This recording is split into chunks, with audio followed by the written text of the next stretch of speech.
Salut le peuple! Donc aujourd'hui, on se retrouve pour le dernier épisode du podcast de la saison 1, which is kind of crazy.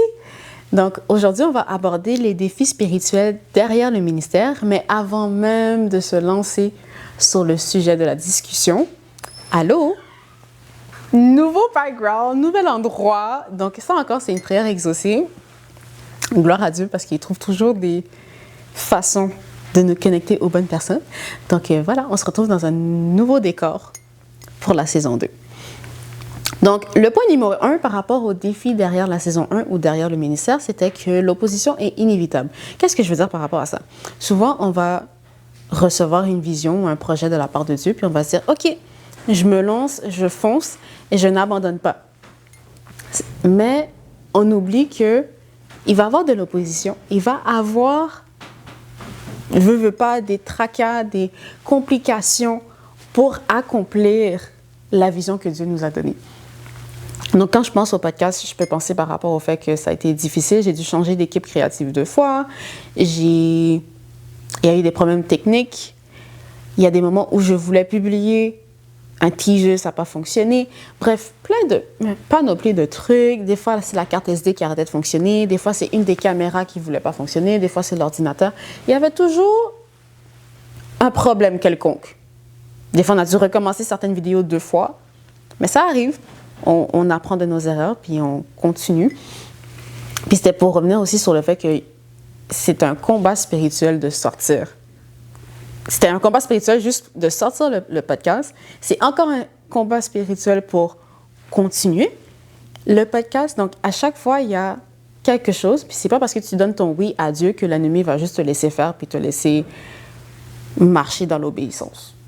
Il va tout faire pour te décourager, mais nous, on se tient debout, on continue, malgré l'opposition, malgré les défis, parce que ça fait partie du ministère, en fait. On ne peut pas enlever les deux. Donc ça, c'était mon premier point. Le numéro 2, tu n'as pas de réputation.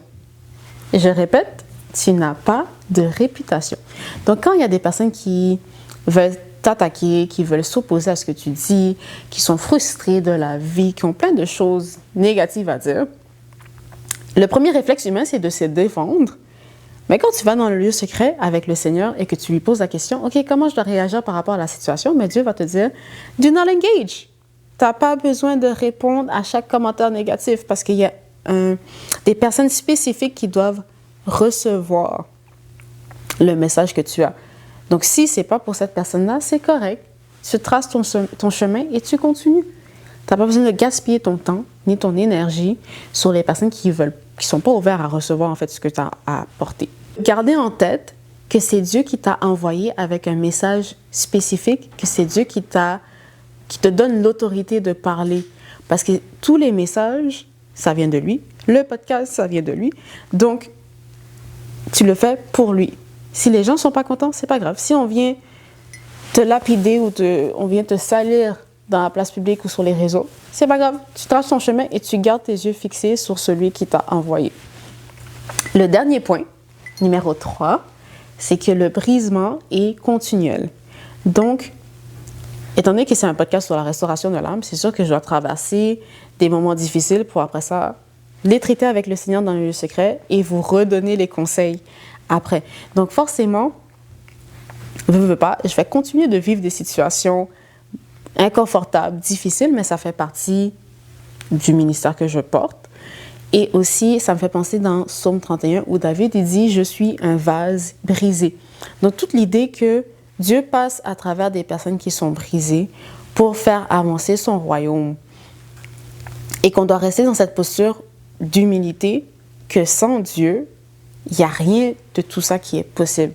Sans Dieu, il n'y a pas de podcast. Tout découle de lui. La vision vient de lui, les vidéos viennent de lui, même les plateformes qu'on utilise viennent de lui. L'équipe formidable qui m'aide pour la technique et la logistique vient de lui. L'endroit où je filme en ce moment, c'est Dieu. Donc, tout est orchestré par lui. Et je suis 100% dépendante de lui pour cette saison, pour la saison d'après, pour tout. Même les petits détails, le logo du podcast vient de Dieu. Donc, c'est pour vous dire, Dieu est dans les petits détails comme aussi il est dans les grands détails. Et je pense qu'il veut qu'on soit totalement dépendant de lui. Donc, peu importe la personne qui regarde la vidéo, c'est vraiment juste de garder en tête, on a tous lutté pour que le podcast sorte parce qu'on sait qu'il y a des âmes qui sont rattachées au podcast. On sait qu'il y a des personnes qui doivent donner leur vie à Jésus à travers le podcast. On sait qu'il y a des gens qui vont vivre des libérations, des délivrances. Donc, on continue de lutter, on continue de jeûner pour vous. Et éventuellement, on va voir les fruits de notre sacrifice, mais c'est ça. Donc, on a très hâte de vous partager la saison 2 qui est en tournage en ce moment. Donc, on se dit à bientôt. Bye bye!